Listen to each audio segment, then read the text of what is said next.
ቤን የዩኤስ ወታደር ምልክት ያለበት ኮፍያ ሲያገኝ የአሜሪካ ወታደሮች ምናልባትም እዚህ ነበሩ ሲል ይናገራል። መፈለጋቸውን ቀጠሉ። በተለይም ለሰዎች የሚሆን የምርምር መሳሪያ ሲያገኙ የጄሲካ ሐሳብ እውነት እንደሆነ ያረጋግጣሉ። በመቀጠልም ታዲያ ብዙ ሰዎችን የያዘ ዕቃ በውስጡ ሲያገኙ ጭንቀት ይሰማቸዋል። ምንም እንኳን ሁኔታው የሚረብሽ ቢሆንም ቤን ግን ፍለጋውን ያጣጥፋል። በሌላ በኩል ያ የተጎዳው ወታደር ሲነቃ መሬቱ ወደ ውስጥ እየጎተተው እንደሆነ ያውቃል። ዞር በማለት ሊመለከት ሲል ግን በቪዲዮው መጀመሪያ እንደተመለከተው ወደ ውስጠኛው ክፍል ያሰጥመዋል።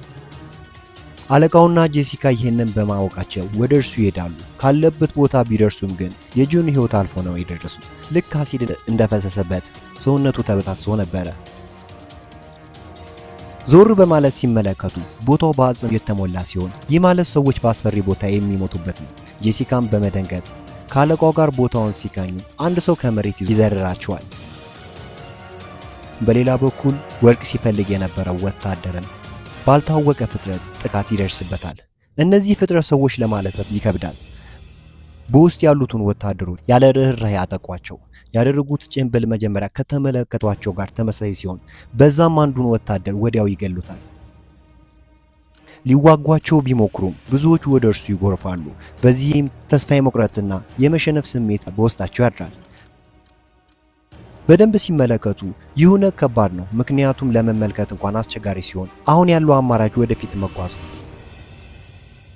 ከዛም ታሪኩ ጄሲካና አለቃው ጋር ይወስደናል። ሲነቁም አንድ ጭንብል የለበሰ ሰው ከፊታቸው ቆሞ ነበረ።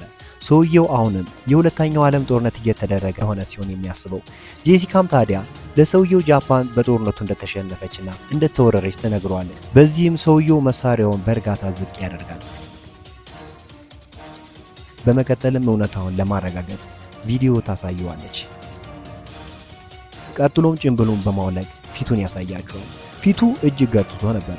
ሰውየውም ሁሉ ግራ አጋባቸው፣ ምክንያቱም ሁሉም ነገር ከገመተው በተቃራኒ ሲሆን በመቀጠልም እውነታውን ቀደም ብዬ አውቄ ቢሆን ኖሮ ኮማርድ የተባለው ጓደኛውን እንደሚያድነው ይነግራቸዋል። አለቃውና ጄሲካ ታዲያ እንዴት ይህንን ሁሉ ዓመት በሕይወት ቆየ ሲሉት ሰውየው በጃፓን ሳይንቲስት አማካኝነት ሰውነቱ ወደዚህ በመቀየሩ ለብዙ ዓመታት መቆየት እንደሚችል አስረዳቸው። ለእነሱም ሚስጥራዊ የሆነ መንገድ እንደተናገራቸውም ጭምር። ይህ ነገር ጄሲካና አለቃዋን ያስደነግጣል። ሳይንቲስቶቹ ይህ ብቻ ሳይሆን በምርምር አዲስ የሆነ የማይበገር ወታደር የመስራት ውጥን ያላቸው ሲሆን ቢሞቱ እንኳን ዳግም ይነሳሉ። ይህ ደግሞ የጃፓን ወታደሮች ዓላማ ነበረ። ይህንን ሲሰሙ ጄሲካና ካፒቴኑ መውጫ መንገድ ሲጠይቁት የመጀመሪያው መውጫ ወድሟል፣ ግን ሌላ አደገኛ መውጫ አለ ይላቸዋል። በሌላ በኩል ቤንና ጓደኞቹ ዋና መውጫውን በትልቅ አለት እንደተዘጋ አወቁ። በዛን ቅጽበት አስፈሪ ፍጥረት ያጠቃቸዋል። በድንገት ግን ወታደሮቹ ጭንቅላቱ ላይ በመምታት ይገሉታል። ከሆነ ቦታ ጄሲካ ሌላ መውጫ በማግኘት ካፒቴኑ ተመረዋለች። ቤንና ጓደኞቹም ወርቃማ ፈሳሽ የያዘ መሳሪያ በቦታ ያገኛሉ። ይህ ፈሳሽ ሰዎችን ወደ ሕያው ጭራቂ የሚቀይር ሲሆን የቤን ጓደኛ ግን ይህንን ጠብቆ በከፍተኛ ገንዘብ እንዲሸጠው ጠየቀችው። ሌላ መንገድ ሲፈልጉም በምርምር የተፈጠሩትን ሕያው ወታደሮች ያገኛሉ። በዚህም አንዱን ወታደር ወዲያውኑ ሕይወቱን ይቀጥፍቷል። በአሁኑ ቤንም የጉዳት ሰለባ ሲሆን በዚህም ጓደኛ የአስሪንጅ ካዳ ነው በማለት ተወጓለች።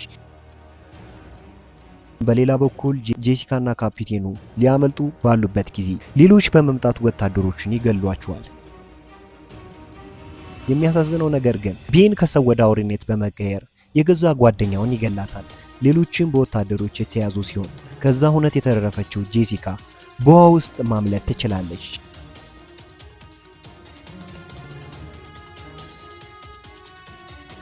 የዚህን ፊልም ሁለተኛ ክፍል በሌላ ቪዲዮ የማቀርብላችሁ ይሆናል። አብራችሁን ስለቆያችሁ ከልብ አመሰግናለሁ።